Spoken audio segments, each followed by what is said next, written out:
Islampur regulated बाजार यानी थोक बाजार परिसर की हालत खराब है। व्यापारियों की मांग है कि इस बाजार का जल्द से जल्द नवीनीकरण किया जाए।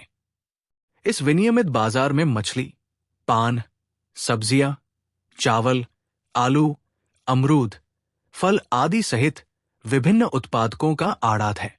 थोड़ी सी बारिश होने पर भी जगह जगह पानी जमा हो जा रहा है और जहां तहां कूड़ा कचरा जमा हो जाता है, जिससे व्यापारियों को व्यापार करना मुश्किल हो रहा है।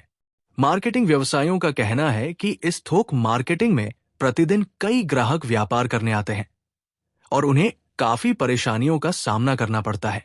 व्यापारियों का यह भी कहना है कि अभी तो बारिश शुरू ही हुई है, अभी बारिश का मौसम पूरे जोर से नहीं आया है। हालांकि बरसात के मौसम में यहां व्यापार करना अधिक कठिन होता है। नालियों और कचरे को साफ करने के लिए पहल करें।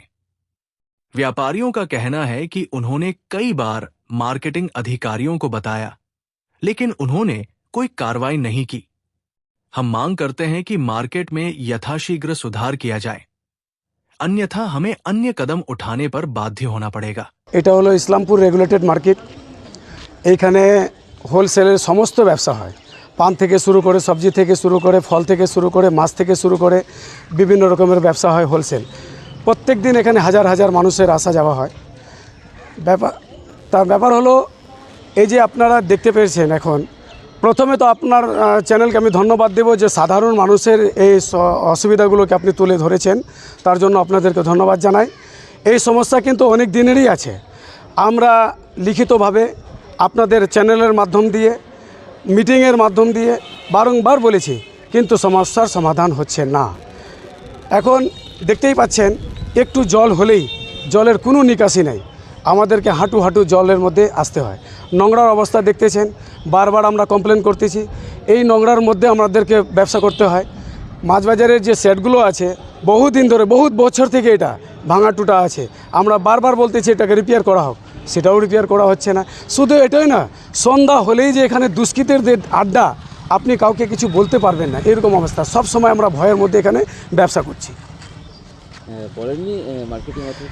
আমি বারবার বললাম না কি, মিটিংয়ের মাধ্যম দিয়ে, লিখিত রিটিন দিয়ে, তারপরে কিছুদিন আগে এই নতুন সেটটা যে তৈরি হয়েছে, এখানে মিটিং হয়েছিল, সেক্রেটারি সাহেব এসেছিলেন, সোমনাথ দা এখানকার ইঞ্জিনিয়ার আছেন, ওনাদেরকে সবাইকে জানানো হয়েছে, সবাই এই ম্যাটারগুলো জানে, কিন্তু আমাদের সমস্যার সমাধান হচ্ছে না।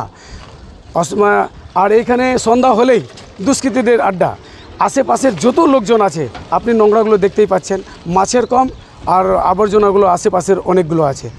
আর ড্রেনেজ সিস্টেম নাই, একটু জল হলেই জল ভরে যায়। এতে অসুবিধা হচ্ছে না? অসুবিধা প্রচুর, ক্রেতা বিক্রেতা উভয় পক্ষই অসুবিধা হচ্ছে। আমরা এই অসুবিধাকে সামনে রেখে আমরা অবজেকশন ছাড়া আর কি করতে পারি? তো আপনারা এখন কি চাইছেন? আমরা চাইছি কি খুব তাড়াতাড়ি আপনাদের চ্যানেলের মাধ্যমে আমি সেক্রেটারি সাহেবকে দৃষ্টি আকর্ষণ করতে চাই যে খুব তাড়াতাড়ি এই রেগুলেটেড মার্কেটের সার্ভে করুক, আর এখানে যে সমস্যাগুলো রয়েছে, এখানে যে অসুবিধাগুলো রয়েছে, সেটা শীঘ্রই তাড়াতাড়ি শর্ট আউট করার চেষ্টা করুক। না হলে আমরা বাধ্য হয়ে আমরা ব্যবসায়ীরা কোনো একটা চিন্তাভাবনা করার সিদ্ধান্ত নেব।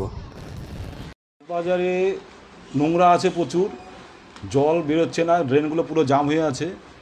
ড্রেনগুলো স্ল্যাবগুলো পুরো ঢালাই করা, যার জন্য স্ল্যাবগুলো কোনো উঠানো যাচ্ছে না। এগুলা পুরা বাজারটা নোংরা, পুরা বাজারটা দূষণ হয়ে গেছে একদম নোংরাতে। জীবাণু কীটনাশক ভরে গেছে, আমরা হাঁটতে পারতেছি না, চলতে পারতেছি না, কোনো পাইকারপত্র এসে মাল উঠাতে পারছে না। এখানে বহুত অসুবিধা হচ্ছে আমাদের। কিন্তু এটা হোলসেল জায়গা, হোলসেল আড়ত এটা মাছের। হ্যাঁ, রেগুলেটেড। আমরা চাচ্ছি যে বাজারটা পরিষ্কার হোক খুব তাড়াতাড়ি, ইমিডিয়েট হলে ভালো হয়, কারণ বর্ষার সামনে আরও বর্ষা আসছে। কেবল সামান্য বৃষ্টি, এই বৃষ্টিতেই বাজারটা পুরো নষ্ট হয়েছে। আর আমাদের এই যে উপরে টিন, যত ছাদ আছে, ছাদ তো নয়, টিন আছে, পুরো টিন দিয়ে গোটা আমাদের আড়তে জল পড়ছে। আমরা এখানে বসে থাকতে পারছি না, পাইকারও দাঁড়া হতে পারছে না, অনেক মালপত্র নষ্ট হয়ে যাচ্ছে আমাদের। পুরো টিনগুলো সব খারাপ হয়ে গেছে, এগুলো একটু ঠিক করলে ভালো হয়। আপনারা মার্কেটিংয়ের আগে জানানো হয়েছিল, সেক্রেটারি জানিয়েছিল আমাদের রহমান, কিন্তু তা তো এখনও কোনো কাজ হয় নাই। এটা আশা করব একটু চাইছি যে খুব তাড়াতাড়ি বর্ষা চলে আসছে, যদি কাজটা হয়ে যায় ভালো হবে, ভালো হতো। আমার নাম বিপ্লব দাস, মাছের ব্যবসা করি, মাছের আড়ত আমার। মার্কেট অ্যাসোসিয়েশন আছে, ওর প্রেসিডেন্ট, এবং আমি গদ্দিওয়ালা। এখানে আপনার মাছের আড়ত আছে? হ্যাঁ, মাছের আড়ত আছে। আমরা এখানে একটা জিনিস দেখতে পাচ্ছি যে অনেক দিন ধরে আমরা কমপ্লেন দিয়েছি, এই যে নোংরাগুলোর পরিস্থিতি দেখেন আপনি, মাছ বাজারে এরকম পরিস্থিতি কোথাও নেই যেরকম পরিস্থিতি এখানে আছে। এত নোংরা, সব দিকে জল টল, মানুষ কী করে এখানে ব্যবসা করবে বলেন? ভালো লোক একটা আসতে চাবে না এখানে। দেখেন আপনারা নিজে দেখেন, ক্যামেরাটাগুলো ওদের নিয়ে যায়, দেখেন কী অবস্থা আছে।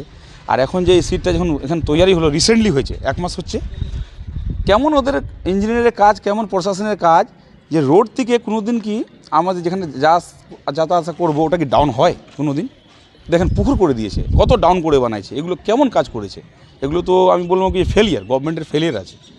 এরকম কাজ হয় না। তো কাজ করতে গেলে দেখতে হবে মানুষের সুবিধা অসুবিধা দেখতে হবে। কিচ্ছু কাজ এখানে ভালো হচ্ছে না।